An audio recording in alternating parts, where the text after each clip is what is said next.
Mythology as a concept explains how the world was before any of us existed. But then we face another fundamental question. What existed before the beginning of such mythologies? The best way to know this is by looking at their origin stories. But there's one mythology you can't really find the accurate origin story for, and that's the Celtic mythology, the mythology that has been lost in history and might never surface again. Hence, in today's video, we try to gather as many facts about this mythology to reach the closest to what was and could have been had certain tragedies didn't almost put the Celts to extinction. So, putting your anticipation to rest, let's go right in. Our ancestors created mythology to explain all the things that happened around them.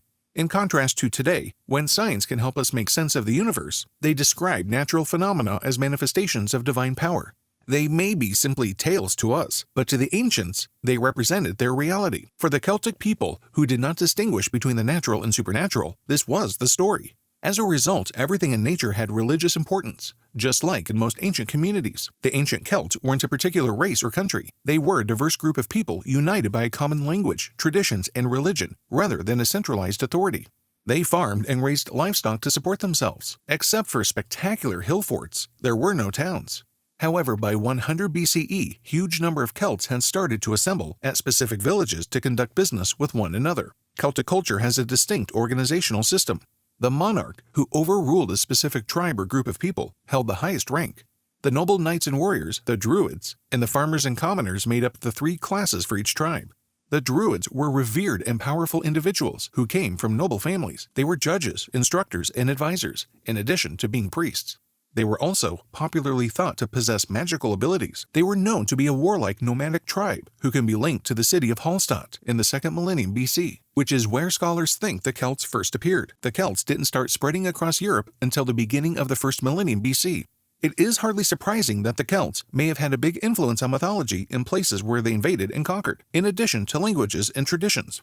History teaches us that any time people are conquered, they accept the religious beliefs of the conqueror, whether voluntarily or under pressure.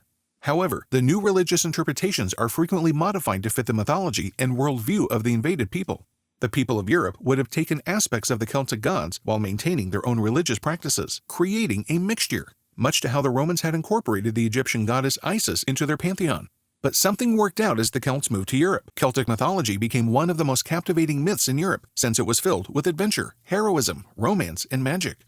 The Celts were once a great people who controlled most of Europe, but following the Roman invasions, they were reduced to a few small communities. However, it is largely the work of the later Irish and Welsh monks who recorded the myths that ensured their survival.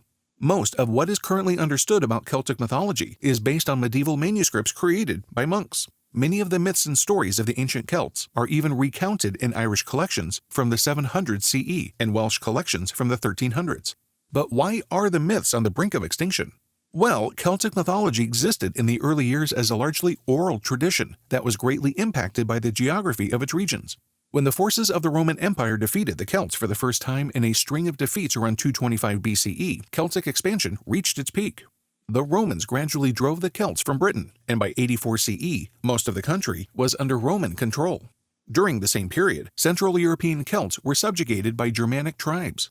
Only a small number of places, especially Ireland and northern Britain, were able to maintain their independence and carry on the Celtic customs.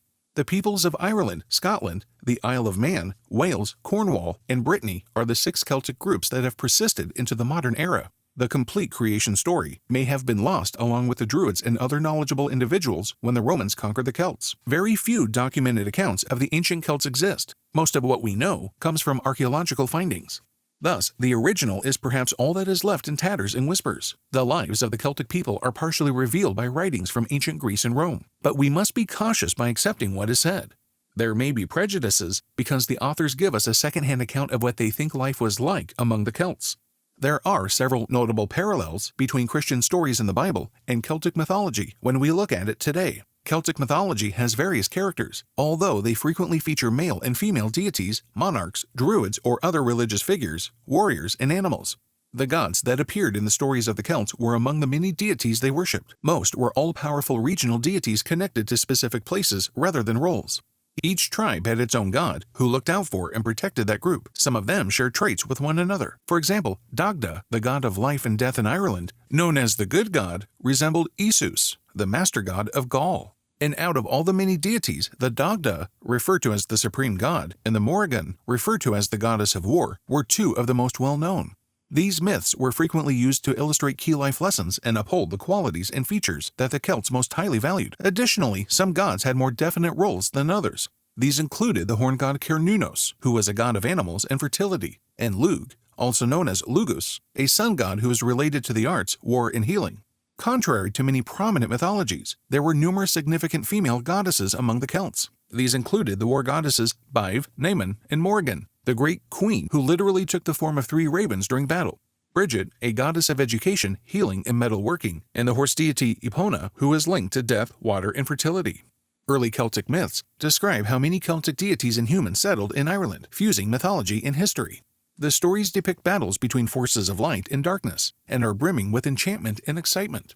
They represent a time when gods, rather than inhabiting the skies, dwelt on earth and used their power to instill civilization and fertility in Ireland. Many myths also describe the other world in Celtic mythology. The gods and spirits that resided in this mysterious location had no work to do, no death to experience, and never age. The Celts thought humans might reach this magical land via Sidhe, burial mounds, lakes, or tunnels, or by completing a dangerous voyage, and they would live happily ever after once they got to the underworld. Celtic mythology is divided into 4 cycles, or groups of connected stories. The mythological cycle dwells on the activities of the Celtic gods and tells the story of the conflict between 5 races of supernatural beings for the domination of Ireland. The main deity was Dagda, who had a magic cauldron that could revive the dead.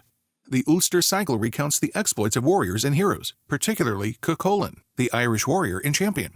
The Historical Cycle describes the exploits and conflicts of legendary Irish rulers. The Fenian Cycle revolves around the valiant Finn mac Cumaill, also known as Finn mac Cool, who served as Fianna's leader and led a band of fearless soldiers. This cycle is jam-packed with thrilling tales of hand-to-hand fighting. Unfortunately, as the locals converted to Christianity, the long-standing tradition of orally transmitting Celtic mythology generally came to an end. The past century has seen a resurgence of Celtic mythology, and Celtic mythology has established itself as a perennially popular theme in contemporary art and literature. Later writers retold several Celtic myths, particularly the King Arthur stories. Other Celtic tales were gathered by authors like Lady Gregory and Hermione T. Kavanagh.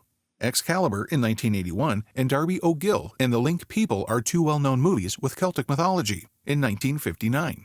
It has even influenced a number of movies, video games, and modern stories, such as The Lord of the Rings saga by J.R.R. Tolkien. Although the original Celtic creation myth may no longer exist, this does not lessen the impact Celtic mythology has had on the world. They have sparked the creativity of poets and writers, who have given us a variety of retellings to fill in the blanks they've left for us. So what do you think about this mythology and its culture? Do you want to know more about them? Let us know in the comment section below. We'll see you next time with another amazing mythical take. Until then, stay mythically mad.